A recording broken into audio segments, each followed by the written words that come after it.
इसके आगे दिन हम लोग ये इक्वेशन ऑफ कंटिन्यूटी निकाले।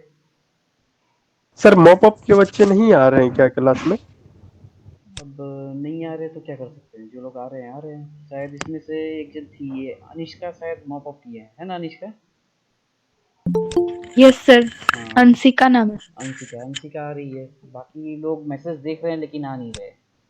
यहाँ पे देखो, ये इन सबको डिलीवर हुआ है। कहाँ गया join the meeting? Good morning sir. Good morning. Sir थोड़ा बाहर में था, अभी जस्ट आया हूँ घर में, इसलिए लेट हो गया। ठीक है, कोई बात नहीं है। तो ये देखो, ये जो ज्वाइन द मीटिंग वाला मैसेज है, ये सबके पास गया। अंशिका के पास गया है, कल्पना के पास गया है, फिर मॉपअप में और कौन थे, जागेश्वर के पास गया है, और बाकी 7 रिमेनिंग। एक जमाल अख्तर बोल के कोई था ना, वो भी तो नहीं दिख रहा आजकल।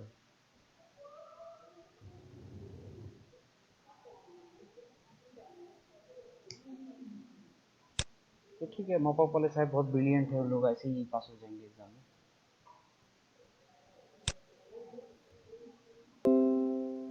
तो हम लोगों ने लास्ट क्लास में क्या किया था, करंट डेंसिटी डिफाइन किया था, ठीक है। अब करंट डेंसिटी दो टाइप का हो सकता है, या तो लाइन करंट डेंसिटी होगा,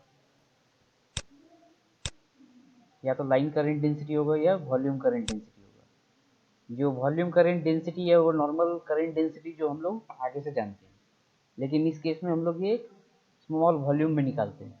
और ये लाइन करंट डेंसिटी जो हो गया, ये एक लाइन पे निकलता है। 2 डायमेंशनल सरफेस में जब करंट फ्लो करेगा तब हम लोग सरफेस करंट डेंसिटी निकालते हैं।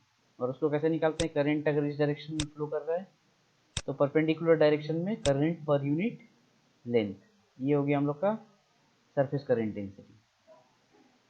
फिर हम लोग इक्वेशन ऑफ कंटिन्यूटी डिराइव किए थे गॉस डाइवर्जेंस थ्योरम लगा के, और ये वाला कॉन्सेप्ट यूज करके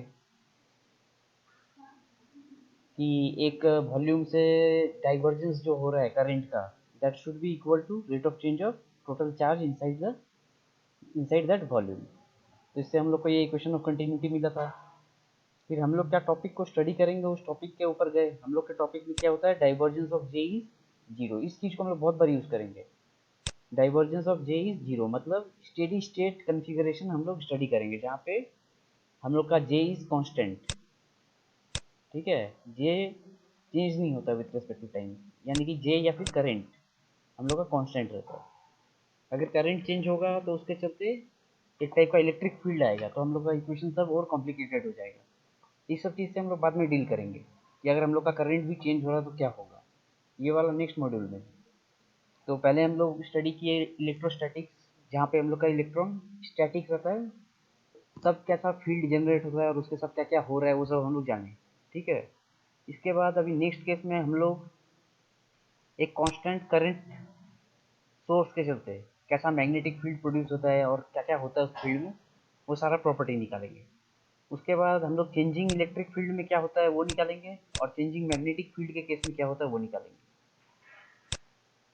ठीक है। अगर मैग्नेटिक फील्ड चेंज हो रहा है विद रिस्पेक्ट टू टाइम तो उसमें क्या होगा, इलेक्ट्रिक फील्ड चेंज हो रहा है विद रिस्पेक्ट टू टाइम तो उसमें क्या होगा, वो सब हम लोग बाद वाले मॉड्यूल में स्टडी करेंगे। तो ये हम लोग का फेमिलियर फॉर्म है बायोट सावर्ट लॉ का, इसी को हम लोग रिकास्ट किए हैं वेक्टर फॉर्म में। ये रहा, ये हो गया 2 डायमेंशनल सरफेस के लिए। यहाँ पे के इंटू एरिया कर दोगे तो करंट मिल जाएगा, और जे इंटू डेल्टा कर दोगे तो उस पर्टिकुलर वॉल्यूम, छोटे से वॉल्यूम से करंट मिल जाएगा। तो current density into volume, current मिल गया। ये सारा डेंसिटी वाला कॉन्सेप्ट है। जैसे डेंसिटी इंटू वॉल्यूम कर दोगे तो मास मिल जाता है, वैसे ही यहाँ पे डेंसिटी इंटू वॉल्यूम करोगे तो करंट मिलेगा, करंट डेंसिटी है। तो ये हो गया हम लोग का बायोट सावर्ट लॉ का फॉर्म, जिसको हम लोग ज़्यादातर यूज़ करेंगे। इसको भी हम लोग यूज़ करेंगे जैसे हम लोग पोलराइजेशन के केस में किए थे ना। पोलराइजेशन के केस में हम लोग को एक सरफेस चार्ज मिला था और एक वॉल्यूम चार्ज मिला था। वैसे ही इस केस में देखोगे मैग्नेटिज्म में भी होता है। अगर हम लोग के पास कोई एक मैग्नेटिक मटेरियल है तो मैग्नेटिक मटेरियल के केस में भी हम लोग देखेंगे, हम लोग को एक सरफेस करंट मिलेगा। ये जो हो गया ये करंट है ना, तो उस केस में भी हम लोग को एक बॉन्ड करंट मिलेगा, बॉन्ड सरफेस करंट, और एक volume surface current, volume current मिलेगा। ये भी बॉन्ड इन नेचर होता है, ठीक है। फ्री नहीं होता ये करंट। तो इस सब के बारे में भी हम लोग बाद में सीखेंगे थोड़ी देर बाद भी। तो उस टाइम हम लोग ये दोनों इक्वेशन को यूज करेंगे। और हम लोग के केस में this capital R is equal to this R minus R prime. R prime हो गया हम लोग का सोर्स कोऑर्डिनेट, ये हो गया हम लोग का फील्ड पॉइंट। ये रहा इस फिगर में दिया हुआ है। ये यहाँ पे हम लोग का सोर्स है जिससे मैग्नेटिक फील्ड प्रोड्यूस हो रहा है, और ये हो गया हम लोग का फील्ड पॉइंट। तो इस केस में हम लोग क्या कैलकुलेट किए थे, curl of magnetic field calculate किए थे यहाँ पे पहले। तो ये एक स्पेशल केस में हम लोग कैलकुलेट किए थे कि हम लोग के पास एक इनफाइनाइटली लॉन्ग वायर है और इसका चारों तरफ मैग्नेटिक फील्ड रहेगी।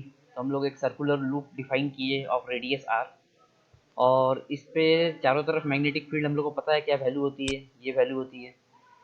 फिर इसका हम लोग लाइन इंटीग्रल निकाले, क्लोज लूप लाइन इंटीग्रल। तो ये रहा क्लोज लूप लाइन इंटीग्रल निकाले, तो उसका हम लोग को ये वैल्यू मिला। और इस वाले फॉर्म पे हम लोग फिर स्टोक्स थ्योरम अप्लाई कर दिए। तो ये बन जाएगा हम लोग का कर्ल ऑफ बी। इस तरह से हम लोग ने कर्ल ऑफ बी कैलकुलेट किया।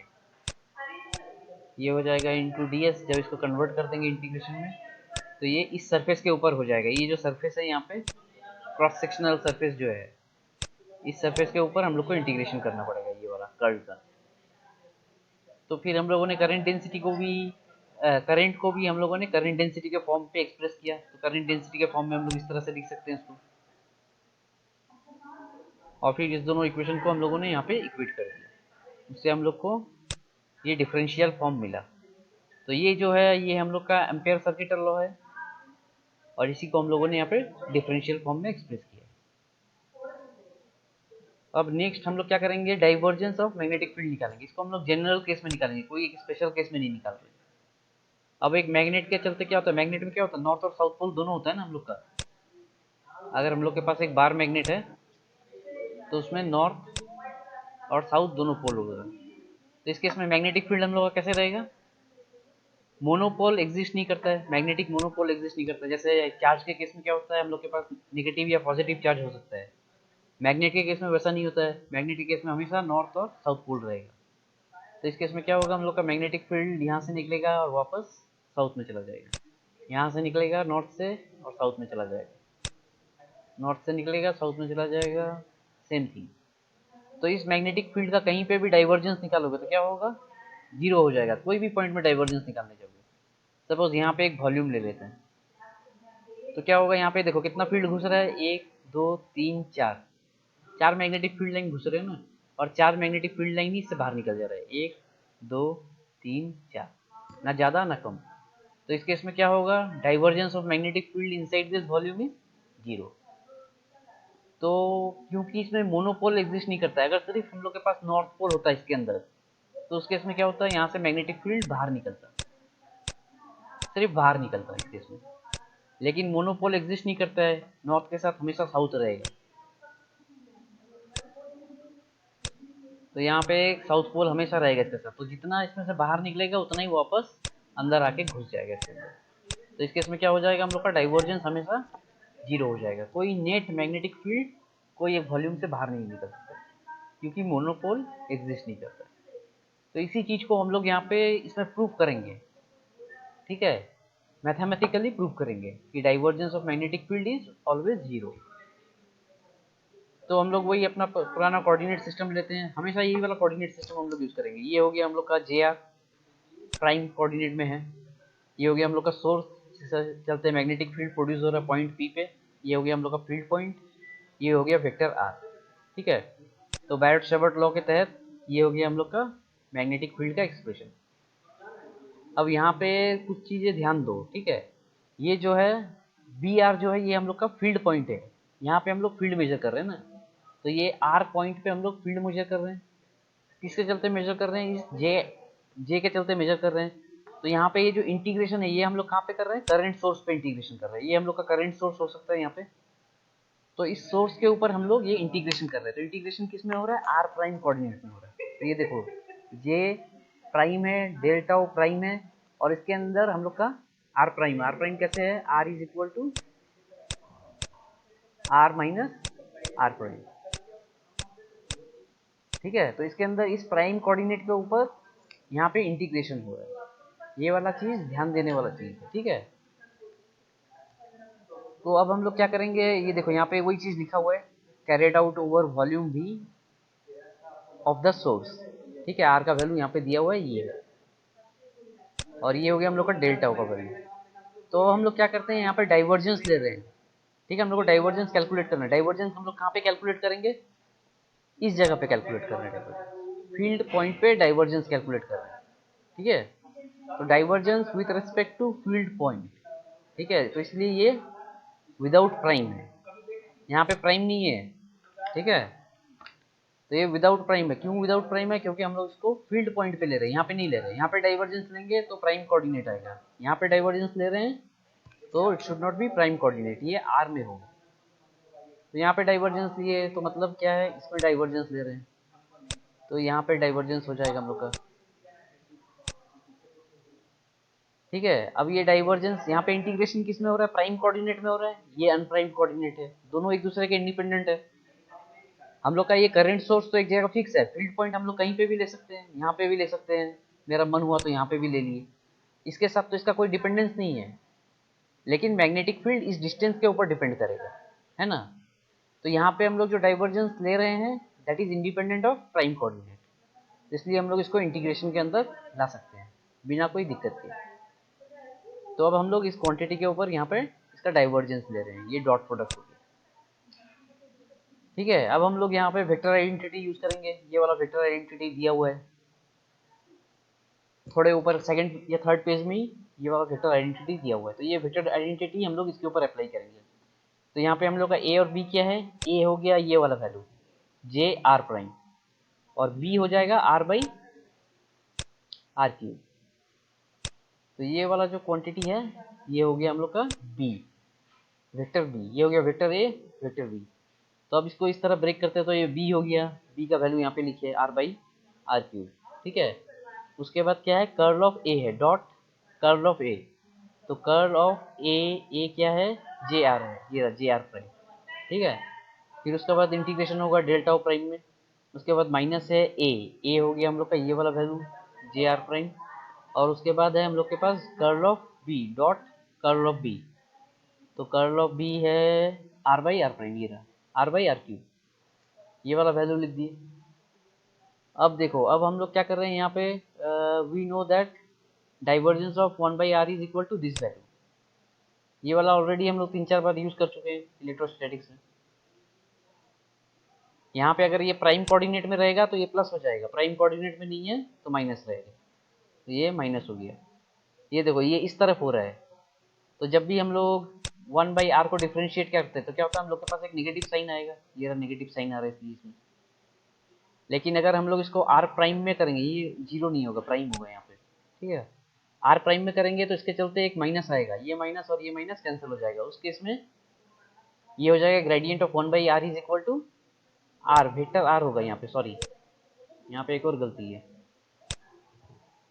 इस केस में यहाँ पे वेक्टर आर होगा, ये स्केलर आर है और ये वेक्टर आर है, तो ये आर बाई आर क्यूब हो जाएगा, ठीक है। अब देखो हम लोग का ये जो जे आर प्राइम कोऑर्डिनेट है, ये क्या है, जे क्या है, आर प्राइम कोऑर्डिनेट के ऊपर डिपेंड करता है, और डिफरेंशिएशन किस में हो रहा है, नॉन प्राइम कोऑर्डिनेट में हो रहा है। तो ये दोनों क्या है, एक दूसरे से इंडिपेंडेंट है, इसका इससे कोई लेना देना नहीं है सोर्स से, ठीक है। हम लोग डाइवर्जेंस कहाँ पे ले रहे हैं, इस कोऑर्डिनेट में ले रहे हैं, इसका इससे कोई लेना देना नहीं है सोर्स से। तो इस केस में क्या होगा, this is independent of this, तो ये कांस्टेंट की तरह बिहेव करेगा, उस केस में क्या होगा, ये कर्ल जीरो हो जाएगा, ये डिफरेंशिएशन एक तरह का, तो ये वाला डिफरेंशिएशन जीरो हो जाएगा, ठीक है। तो ये यहाँ पे लिखा हुआ है, देखो curl is taken with respect to field point and current is in source point coordinate, तो ये दोनों एक दूसरे से इंडिपेंडेंट है, इसलिए ये जीरो हो जाएगा। तो ये वाला पोर्शन हम लोग का जीरो हो गया, ये पोर्शन आउट हो गया, बचेगा ये वाला पोर्शन, ठीक है। अब ये वाले पोर्शन में हम लोगों ने क्या किया है, इसको हम लोगों ने ग्रेडियंट के तौर पे एक्सप्रेस किया है ये वाले टर्म को, तो ये रहा, यहाँ पे इसको ग्रेडियंट के हिसाब से लिख दिए, यहाँ पे एक माइनस साइन था, यहाँ पे एक माइनस है तो प्लस हो गया। अब कर्ल ऑफ ग्रेडियंट हम लोग को पता है कि जीरो है, ये फंडामेंटल प्रॉपर्टी है कर्ल और ग्रेडियंट का, तो उसका मतलब क्या हुआ, ये वाला क्वांटिटी भी हम लोग का जीरो हो गया। तो hence divergence of B is 0। तो यहाँ पे देखो बी के ऊपर एरो नहीं है, जे के ऊपर एरो नहीं है, यहाँ पे भी एरो नहीं है, इसके ऊपर एरो नहीं है, इसके ऊपर एरो नहीं है, ये सब वेक्टर है। यहाँ पे भी जितनी चीज़ों से हम लोग डील कर रहे हैं सब वेक्टर है, ये जे भी वेक्टर है। तो ये सब ध्यान रखना चाहिए, नहीं तो एग्जाम में मार्क्स कट जाएगा। यहाँ पे ये ग्रेडियंट ऑफ ये निकाल रहे हैं तो ये भी वेक्टर हो गया, तो यहाँ पे वेक्टर होगा, इसमें भी वेक्टर होगा। ठीक है, ये सारा वेक्टर में आएगा। तो इस केस में हम लोग का हो गया कर्ल ऑफ बी इज 0। तो ये एक सिंपल सा एक्सप्रेशन था। कर्ल ऑफ बी अगर 0 प्रूव करना है तो इसमें 3-4 स्टेप ही है। तुम लोग को सबसे पहले क्या याद रखना पड़ेगा, ये फॉर्म याद रखना पड़ेगा, किस पॉइंट पे डाइवर्जेंस लेना है वो याद रखना पड़ेगा। डाइवर्जेंस हम लोग कहाँ पे लेंगे, फील्ड पॉइंट पे लेंगे, इस पॉइंट पे डाइवर्जेंस। हाँ बोलो, सुनाई दे रहा है तुम लोग को? हाँ सर। हम्म। तो इस केस में हम लोग कहाँ पे ले रहे हैं डाइवर्जेंस, फील्ड पॉइंट पे ले रहे हैं। फील्ड पॉइंट पर। ठीक है, तो ये रहा फील्ड पॉइंट पे डाइवर्जेंस लिए। अब हम लोग इसका वेक्टर आइडेंटिटी का प्रॉपर्टी यूज करेंगे, इसको दो पार्ट में ब्रेक करेंगे। इसको हम लोग का मेन काम क्या है, यहाँ पे 0 प्रूफ करना। वी ऑलरेडी नो, इंट्यूशन से हम लोग को पता है कि डाइवर्जेंस ऑफ बी इज 0। तो इसको हम लोग ग्रेडियंट के तौर पे लिखेंगे, curl of gradient of 1/r। और ये वाला टर्म में ये जो पार्ट है, ये दो अलग अलग कोऑर्डिनेट सिस्टम में डिफरेंशिएशन हो रहा है, तो दिस इज 0। ये यहाँ पे 0 हो गया। और next curl of gradient is 0, तो ये वाला पोर्शन 0 हो गया, means divergence of B is 0। तो ये एक तरह से हम लोग बोल सकते हैं this is our Gauss law of magnetostatics. ठीक है, जो स्टार्टिंग में जो चीज़ मैंने बोली यहाँ पे बताया था कि एक मोनोपोल एग्जिस्ट नहीं करता है, तो क्या होता है, नॉर्थ और साउथ पोल हमेशा एक साथ रहता है। चार्ज के केस में क्या रहता है, पॉजिटिव चार्ज एग्जिस्ट कर सकता है, तो उस केस में क्या है, हम लोग को एक डाइवर्जेंस मिलता है, and that divergence is directly proportional to charge. लेकिन मैग्नेटिक फील्ड के केस में क्या होता है, इस केस में हम लोग के पास मोनोपोल एग्जिस्ट नहीं करता है। तो नॉर्थ है तो उसके साथ equivalent amount of opposite magnetic charge रहेगा, जिसको हम लोग साउथ पोल बोलते हैं। तो क्या होगा, जितना मैग्नेटिक फील्ड लाइन बाहर निकलेगा उतना ही वापस अंदर आके घुस जाएगा। तो इस केस में क्या होता है, डाइवर्जेंस 0 हो जाता है। तो ये एक तरह से बोल सकते हो this is Gauss law of magnetism. तो ये रहा, ये हो गया हम लोग का गॉस लॉ ऑफ मैग्नेटोस्टैटिक्स। ठीक है, तो इसी में हम लोग डाइवर्जेंस थ्योरम भी अप्लाई कर सकते हैं। डाइवर्जेंस ऑफ, ये रहा यहाँ पे लिखा हुआ डाइवर्जेंस ऑफ v, इसको वॉल्यूम में इंटीग्रेट किए, फिर इसका क्लोज लूप सरफेस इंटीग्रेशन करेंगे डाइवर्जेंस थ्योरम में कन्वर्ट करने के लिए, तो दिस इज इक्वल टू 0। तो ये इंटीग्रल फॉर्म हो गया गॉस लॉ का। जनरली इसी को लिखते हैं integral form of Gauss law के तौर पे। ठीक है, ये क्या दिखाता है, total flux is 0 from any close surface.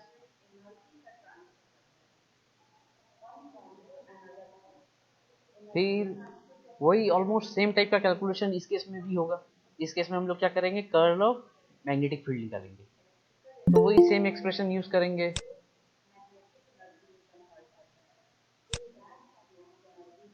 तो इस केस में एग्जैक्टली सेम फॉर्म हम लोग यहाँ पे भी यूज करेंगे, लेकिन उस केस में हम लोगों ने क्या वेक्टर आइडेंटिटी यूज की थी, डाइवर्जेंस वाली ना, यहाँ पे डॉट प्रोडक्ट था। तो इस केस में क्रॉस प्रोडक्ट का निकालेंगे। ये देखो यहाँ पे भी कितना मिस्टेक है, ये सब वेक्टर है। ठीक है, तो सबके ऊपर एरो होगा यहाँ पे भी मैंने एरो देना भूल गया। ये सब मैंने ग्रिफिथ की बुक से लिया है। ठीक है, लेकिन ग्रिफिथ की बुक में पूरा कैलकुलेशन नहीं दिया हुआ, तो ये कैलकुलेशन सब मैंने खुद डिजाइन किया है।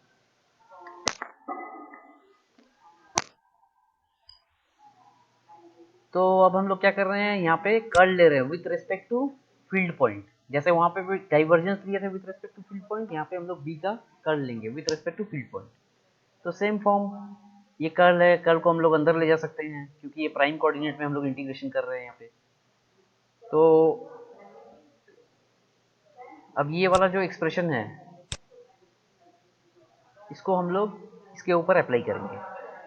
ये क्या हो गया, curl of A cross B. Curl of A cross B है, उसके ऊपर ये वाला अप्लाई करेंगे। तो curl of A cross B के ऊपर अप्लाई करने से हम लोग को क्या मिलता है, B dot of delta, B dot of delta into A हो गया जे आर प्राइम।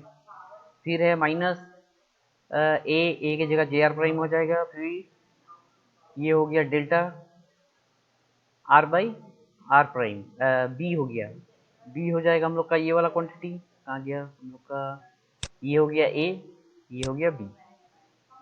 तो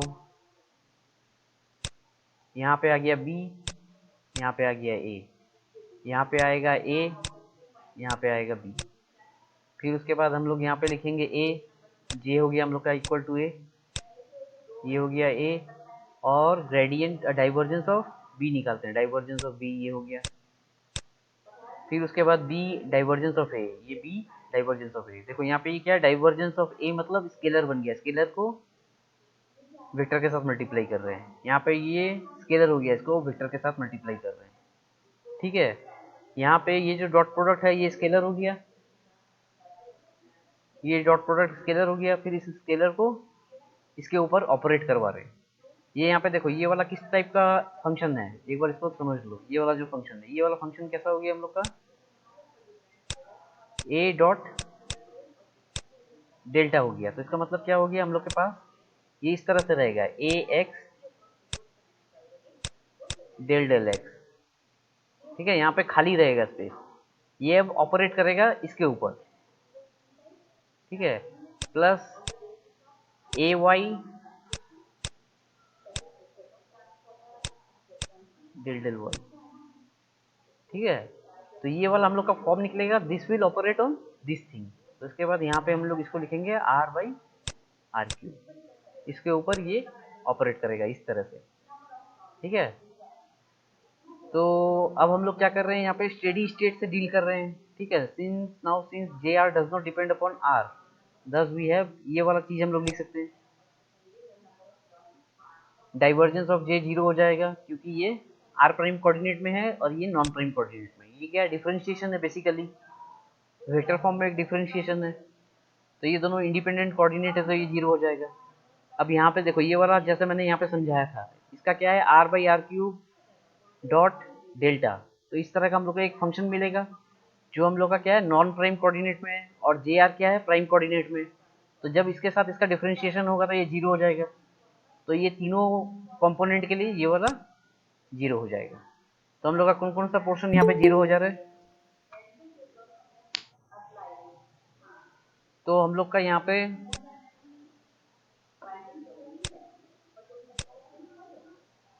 तो हम लोग का देखो यहाँ पे कौन कौन सा पोर्शन जीरो हो जा रहा है, डाइवर्जेंस ऑफ जे जीरो हो जाएगा, जे प्राइम ये था, divergence of J prime zero हो गया। दूसरा हो जाएगा आर बाई आर प्राइम, ये वाला ये जीरो हो जाएगा। ठीक है, दो क्वांटिटी हम लोग का जीरो हो गया। ये वाला देखो नॉन प्राइम कोऑर्डिनेट है, इसके अंदर भी नॉन प्राइम कोऑर्डिनेट है, तो इसको हम लोग डायरेक्टली जीरो नहीं कर सकते हैं। ये divergence of R by R cube है, इसको भी हम लोग शायद डायरेक्टली जीरो नहीं कर सकते। ये हो गया हम लोग का डिराक डेल्टा फंक्शन। अगर डिराक डेल्टा फंक्शन का पीडीएफ देखोगे तो उसमें ये हो गया हम लोग का शायद डिराक डेल्टा फंक्शन। तो अब हम लोग का कर्ल ऑफ बी में दो टर्म बचा है, एक ये वाला टर्म बचेगा और एक ये वाला टर्म बचेगा। तो ये हो गया mu zero by four pi, ये वाले टर्म को हम लोग यहाँ पे लिया है, माइनस वाले टर्म को यहाँ पे लिया है, और प्लस वाले टर्म को यहाँ पे भेज दिए। तो ये J R divergence of R by R cube, ये एक टर्म बचा इसके चलते, और ये सेकेंड टर्म बचा। ठीक है, अब ये देखो divergence of R by R cube, मैंने बोला था डिराक डेल्टा फंक्शन होता है, ये वाला अगर याद रहेगा तो इस केस में ये हो जाएगा हम लोग का डिराक डेल्टा फंक्शन। तो इसको हम लोग डिराक डेल्टा फंक्शन में इस तरह से लिख सकते हैं। तो इस केस में डिराक डेल्टा फंक्शन का प्रॉपर्टी है कि when r is not equal to r prime it is zero, and when r is equal to r prime this is equal to 1। तो यहाँ पे अगर हम लोग इसको पूरे वॉल्यूम में इंटीग्रेट करेंगे तो जब भी हम लोग का r equal to r prime होगा इसका एक वैल्यू रहेगा, और इस केस में इसका वैल्यू हो जाएगा 1। When r is equal to r prime इसका 1 वैल्यू हो जाएगा। तो r is equal to r prime मतलब ये हो गया j ऑफ r। तो यहाँ पे लिख दिए μ0 j ऑफ r, इसका इंटीग्रेशन का वैल्यू ये वाला आएगा। माइनस ये वाला टर्म हम लोग के पास बच जाएगा। अब इस टर्म का, सर हाँ बोलो। सर रिकॉर्डिंग कर रहे हैं क्या सर? रिकॉर्डिंग तो कर रहे हैं, कल को तो रिकॉर्डिंग नहीं हो पाया था, पता नहीं। सर मेरा नेट सही से काम नहीं कर रहा है, जिस वजह से हम बाहर बार बार निकल जा रहे हैं। देखो मैं रिकॉर्डिंग कर रहा हूँ, कल को मैंने रिकॉर्डिंग की थी तो कल कुछ एक कारण से क्रैश कर गया। ये जो सॉफ्टवेयर है एक्टिव प्रेजेंटर, ये क्रैश कर गया था, तो होपफुली आज शायद क्रैश ना करे।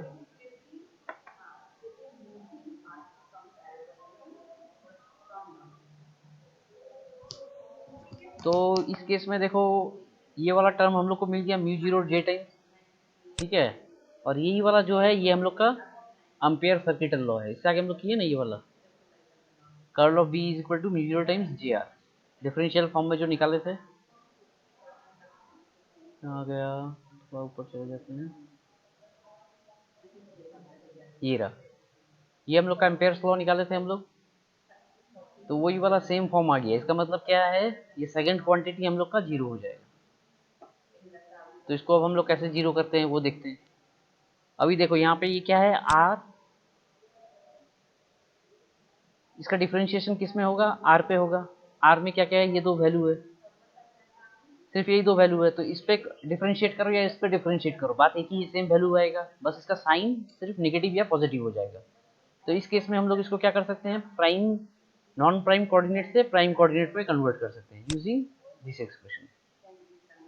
अगर इसके ऊपर डिफरेंशिएट करके देखोगे तो देखोगे this differentiation with respect to differentiation of capital are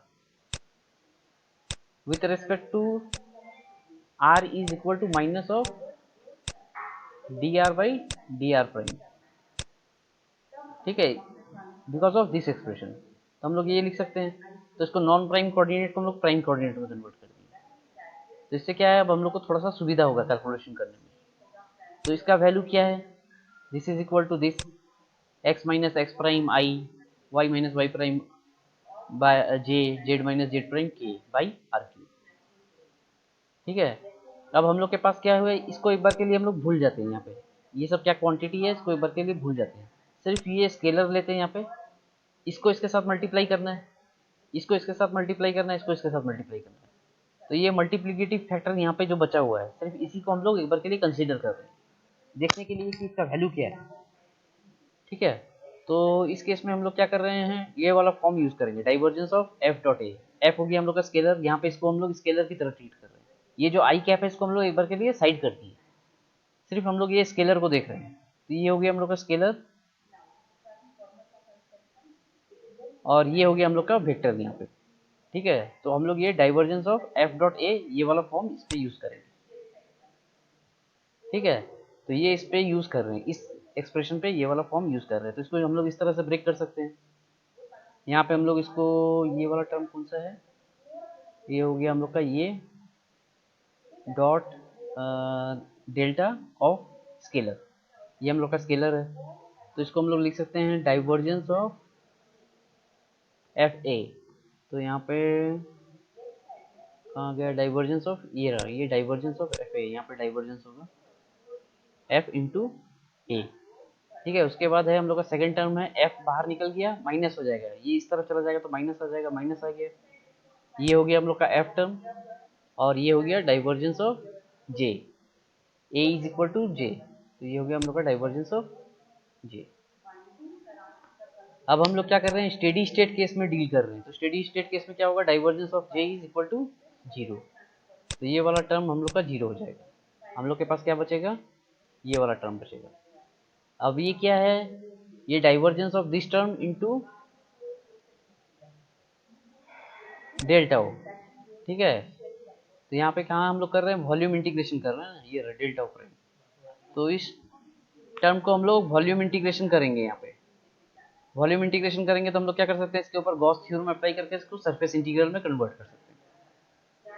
तो ये सरफेस इंटीग्रल में यहाँ पे कन्वर्ट कर दिए, और ये जे क्या है हम लोग का करेंट डेंसिटी है। तो अगर हम लोग एक बहुत लार्ज वॉल्यूम लेते हैं, ठीक है, हम लोग अपना इंटीग्रेशन का वॉल्यूम, ये क्या क्लोज सरफेस इंटीग्रेशन है ना, तो हम लोग इसको बहुत बड़ा वॉल्यूम इंटीग्रेशन भी कर सकते हैं, इतना बड़ा कर सकते हैं कि हम लोग का जो करंट सोर्स है, हो सकता है कि करंट सोर्स यहाँ पर है, हम लोग एक बहुत बड़ा वॉल्यूम इंटीग्रेशन ले रहे हैं। तो अब क्या होगा, इस सरफेस पे सब जगह हम लोग का करंट जीरो है। करंट कहाँ पे आ गई, इसके अंदर आ गई है। तो सरफेस पे J is equal to zero इस केस में। तो इस केस में क्या होगा, ये वाला क्वांटिटी भी जीरो हो जाएगा। तो इस प्रॉपर्टी को यूज करके हम लोग लिख सकते हैं कि this is equal to zero. तो हम लोग क्या किए, यहाँ पे ये वाला टर्म को 3 पार्ट में डिवाइड किए। उसका फर्स्ट पार्ट का हम लोग निकाले कि आई प्राइम के साथ माने एक्स कोऑर्डिनेट में जो वैल्यू है उसका वैल्यू क्या है वो यहाँ पे कैलकुलेट किए, this is equal to zero. तो तुम लोग एग्जाम में इसका कैलकुलेशन करने मत जाना, सीधा यहाँ पे लिख देना we know that this is equal to zero, means this is equal to zero, means this is equal to zero, thus this quantity is zero. तो in that case curl of b is equal to this quantity. तो ये वाला तुम लोग यहाँ पर direct लिखोगे curl of b is equal to this. तो ये हो गया हम लोग का differential form of Ampere's law. इसका जनरल प्रूफ किए, बायोट सावर्ट लॉ उठाए, इसके ऊपर हम लोगों ने कर्ल लगाया और उसको हम लोगों ने यहाँ पे डायरेक्टली प्रूफ किया।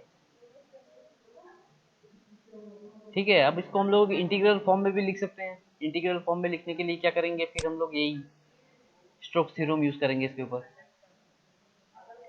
Stokes theorem curl of B को इंटीग्रेट किए डीएस के ऊपर, इसको भी डीएस के ऊपर इंटीग्रेट कर दिए।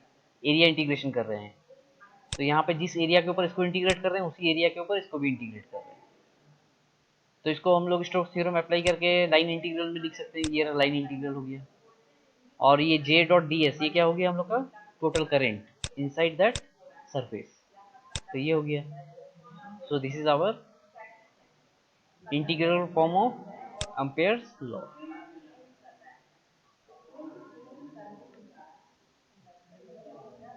ठीक है, तो हम लोगों ने कर्ल और डाइवर्जेंस दोनों निकाल लिया मैग्नेटिक फील्ड का। तो इस केस में तुम लोगों को कुछ स्टेप स्किप करने पड़ेंगे। जब एग्जाम में अगर सपोज इस टाइप का क्वेश्चन आता है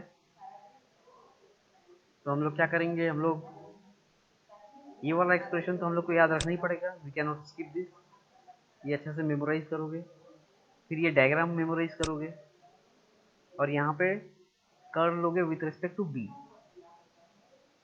विथ रिस्पेक्ट टू बी ले रहे हैं तो ये एक्सप्रेशन आएगा। इसको हम लोग इस वेक्टर आइडेंटिटी से 4 पार्ट में ब्रेक करेंगे। 4 पार्ट में ब्रेक करके क्या होगा, हम लोग का 2 पार्ट जीरो हो जाएगा, ये वाला जीरो हो जाएगा, ये वाला जीरो हो जाएगा। इसके ऊपर डिराक डेल्टा फंक्शन लगेगा और यहाँ पे आर प्राइम जो कोऑर्डिनेट है वो आर बन जाएगा, जे आर बन जाएगा। ये रहा जे आर बन गया। और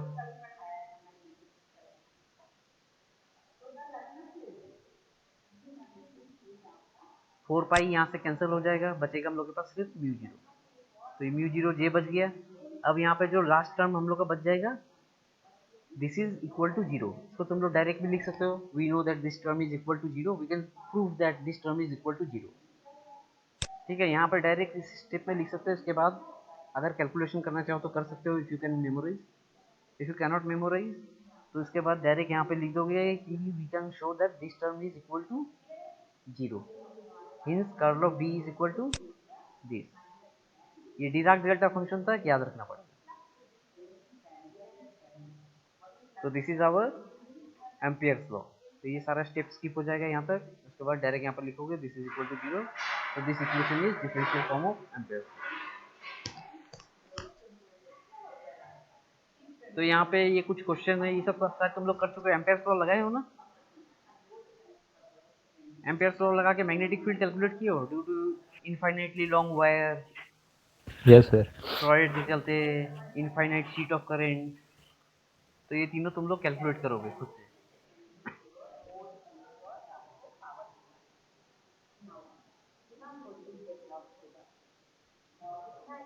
तो अब एक और चीज जो हम लोग पढ़ेंगे वो है magnetic vector potential.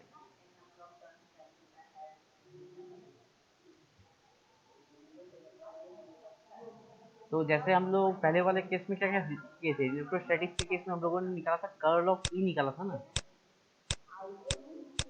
Electric field का जब हम लोग कर्ल निकालते हैं तो वो क्या होता है,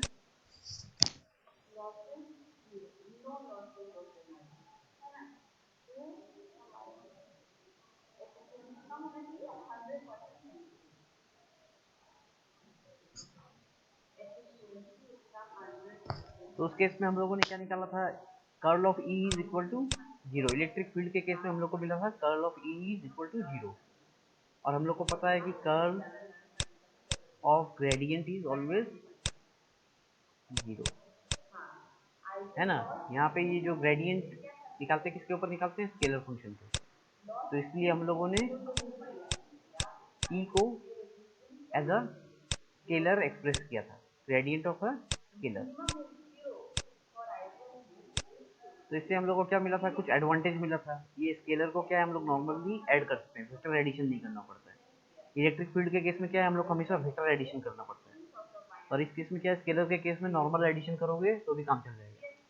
तो हम लोग क्या कर रहे थे, जैसे मैग्नेटिक पोल के केस में हम लोग को इलेक्ट्रिक फील्ड निकालना था, तो हम लोगों ने पोटेंशियल निकाला ऐड करके, नॉर्मल एडिशन किए, उसका पोटेंशियल निकाले और फिर उसको डिफरेंशिएट कर दिए, उसका ग्रेडियंट निकाल के हम लोगों ने इलेक्ट्रिक फील्ड कैलकुलेट किया। तो इससे हम लोग को कुछ कैलकुलेशन एडवांटेज मिला था। तो हम लोग वैसा ही कुछ यहाँ पे भी करने की कोशिश करते हैं। अब हम लोग को क्या पता है कि हम लोग यहाँ पे निकाल चुके हैं कि डाइवर्जेंस ऑफ बी इज 0। अब हम लोग को पता है कि divergence of curl is always 0। ठीक है, कोई एक कर्ल ले रहे हैं कोई चीज का और उसका डाइवर्जेंस निकालते हो, this is always equal to 0। Curl में हम लोग क्या निकालते हैं, कोई एक चीज में कितना रोटेशन है, ठीक है। और अगर कोई एक चीज रोटेट कर रहा है तो इसका मतलब क्या हुआ, उसका कोई भी एक पॉइंट से डाइवर्जेंस 0 हो जाएगा, उसमें जितना घुस रहा है उतना ही रोटेट करके वापस बाहर निकल जाएगा। तो रोटेशनल फील्ड का प्रॉपर्टी होता है कि उसका डाइवर्जेंस 0 हो जाता है। तो क्योंकि यहाँ पे डाइवर्जेंस 0 है तो हम लोग उसको मैग्नेटिक फील्ड को कर्ल ऑफ अ वेक्टर के फॉर्म में एक्सप्रेस कर सकते हैं। कर्ल हम लोग क्या चीज़ का निकालते हैं, वेक्टर का निकालते हैं। तो यहाँ पे ये जो वेक्टर है इसको हम लोग बोलते हैं मैग्नेटिक वेक्टर पोटेंशियल, ठीक है। तो जैसे हम लोग के पास वहाँ पे स्केलर पोटेंशियल था, यहाँ पे कर्ल क्या चीज़ के ऊपर निकालते हैं, वेक्टर के ऊपर निकालते हैं।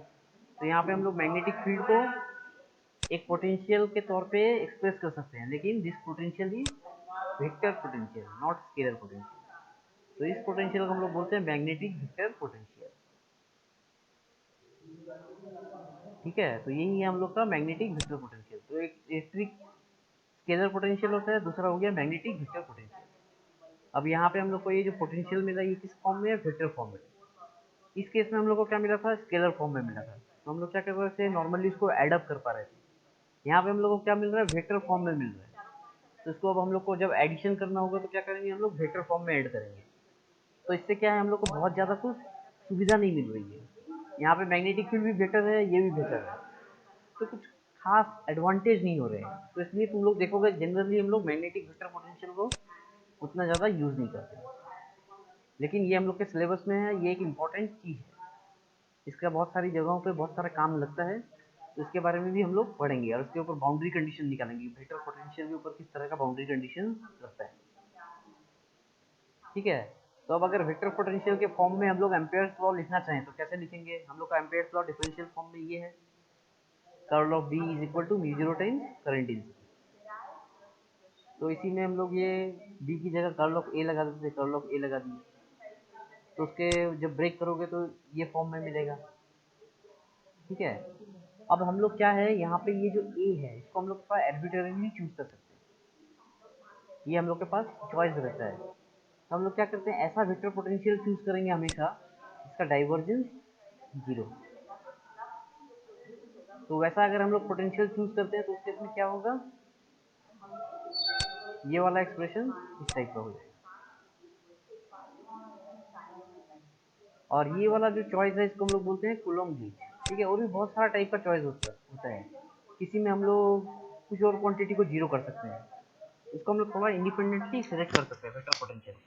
तो जब हम लोग divergence of A equal to 0 कर देते हैं तो इसको हम लोग बोलते हैं कूलॉम गेज, ठीक है। और उस केस में हम लोग का ये इक्वेशन बन जाएगा इस टाइप का। तो इसको हम लोग बोलते हैं Poisson equation, vector Poisson equation. ये वेक्टर इक्वेशन है। पहला वाला क्या था,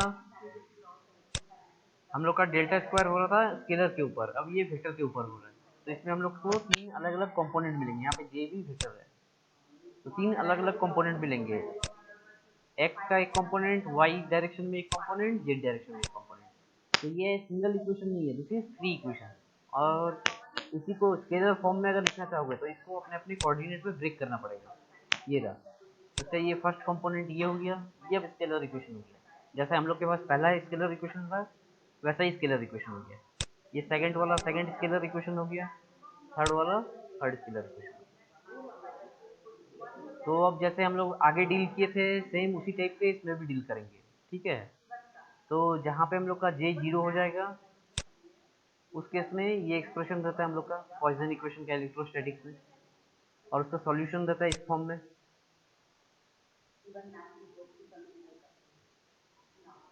वैसे ही सेम टाइप से इसका सॉल्यूशन होगा ये वाला वेक्टर पोटेंशियल का। अब ये याद रखना है कि यहाँ पे ये 3 अलग अलग कंपोनेंट्स हैं।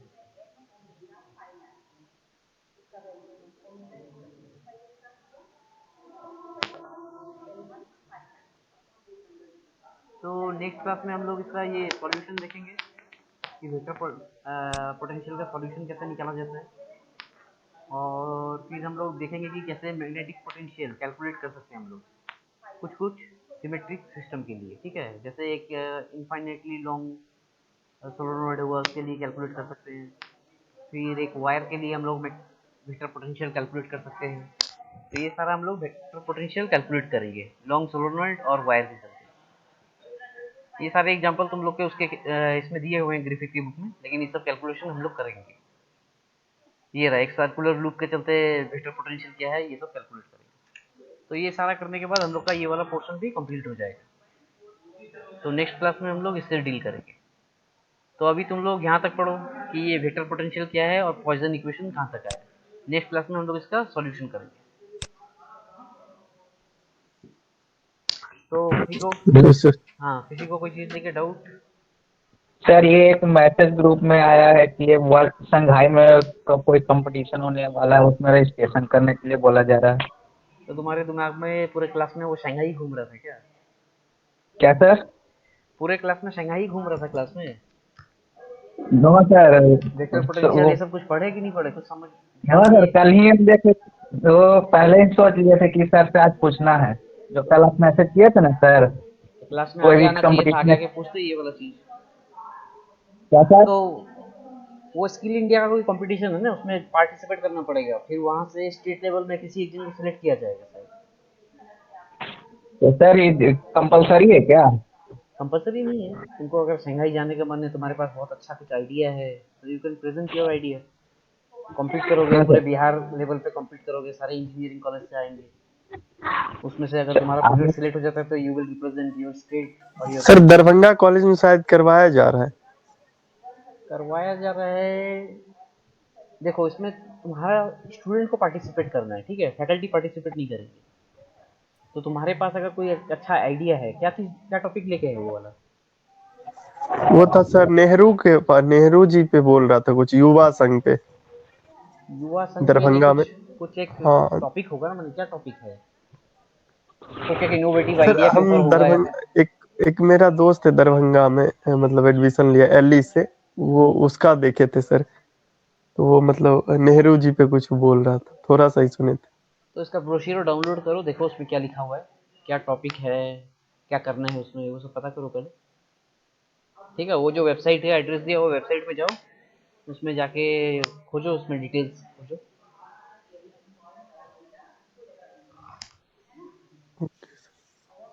कोई टॉपिक पर बोलना रहता है क्या सर? अब हमको तो नहीं पता, इससे पहले तो शायद नहीं हुआ कभी। तो यहाँ पे इसमें लेके कोई डाउट है? डाइवर्जेंस कर्व, मैग्नेटिक फील्ड का जो निकाले हैं, इसका देखो न्यूमेरिकल आ सकता है, ठीक है। न्यूमेरिकल में क्या आएगा, वेक्टर पोटेंशियल आने का चांसेस बहुत ज़्यादा रहता है। What is vector potential? तो उसका डेफिनेशन निकालने के लिए यहीं से स्टार्ट करोगे। Divergence of D is equal to zero, and we know that divergence of curl is always zero. तो इसलिए मैग्नेटिक फील्ड को हम लोग कर्ल की तरह एक्सप्रेस कर सकते हैं, कर्ल ऑफ अ वेक्टर। क्योंकि यहाँ पे हम लोग इसको कर्ल ऑफ अ वेक्टर के तौर पे एक्सप्रेस कर रहे हैं, so we call this potential as vector potential. फिर ये वेक्टर पोटेंशियल का सॉल्यूशन आ सकता है। सॉल्यूशन मैं तुम लोग को दे दूंगा, तुम लोग उसको याद कर लेना। और फिर उसी सॉल्यूशन को हम लोग अलग अलग केस में यूज़ करेंगे, जैसे एक सोलोनॉइड के केस में हो गया, या फिर इनफाइनाइटली लॉन्ग वायर के केस में हो गया, या फिर यहाँ पे जैसे है एक रिंग के केस में हो गया, इसमें एक सर्कुलर लूप में करंट फ्लो कर रहा है, तो इसके चलते वेक्टर पोटेंशियल क्या होगा वो हम लोग कैलकुलेट कर सकते हैं। तो ये 3 एग्जांपल है, ये 3 एग्जांपल से कोई भी एग्जांपल आ सकता है तुम लोग के एग्जाम में, तो ये तीनों हम लोग देखेंगे अच्छे से, ठीक है। और कोई चीज़ को लेकर कोई डाउट? No sir. ये कैसे सेशन एंड करते हैं, ये इतने लोग ही प्रेजेंट हैं, 11 2 3 4 5 6 7 8 9 12। Good afternoon sir. हाँ बोलो। सर कल के क्लास का वीडियो लेक्चर का सर नहीं हो सकता है क्या? कल का तो देखो कुछ कारण से क्रैश कर गया, ठीक है। सर कल हम क्लास नहीं कर पाए थे सर, एरिया में लाइट नहीं था ना, तो सर मेरा मोबाइल चार्ज नहीं था कल। मैंने तो बनाया था, वीडियो क्रैश कर गया, ठीक है, फिर रिकवर करने की कोशिश किया तो रिकवर नहीं हो पाया कुछ कारण से। तो तुम वो नोट्स पढ़ो, तुमको अगर कोई डाउट रहे तो मुझे कांटेक्ट करो, मैं तुम्हारा डाउट क्लियर करूंगा, ठीक है। Okay sir. सर जो कल नोट्स भेजे थे वही ग्रुप में ना? हाँ ये सेम नोट्स ही चल रहा है हम लोग का, मैग्नेटोस्टैटिक्स अच्छा वाला जो एकदम स्टार्टिंग में भेजे थे ना, फर्स्ट वाला, अच्छा, वो वाला। हाँ उसी के अंदर ये सारा का सारा है। तो ओके सर। वही वाला चीज़ आज मैंने स्टार्टिंग में रिपीट किया था थोड़ा सा, तो एक और बार देख लो, बहुत ज़्यादा कुछ असुविधा नहीं होगी, और कोई भी दिक्कत रहे तो मुझे कांटेक्ट करो, मैं क्लियर करूँगा, ठीक है। Okay okay sir, thank you sir. Okay, ठीक है, फिर ये सेशन एंड करते हैं।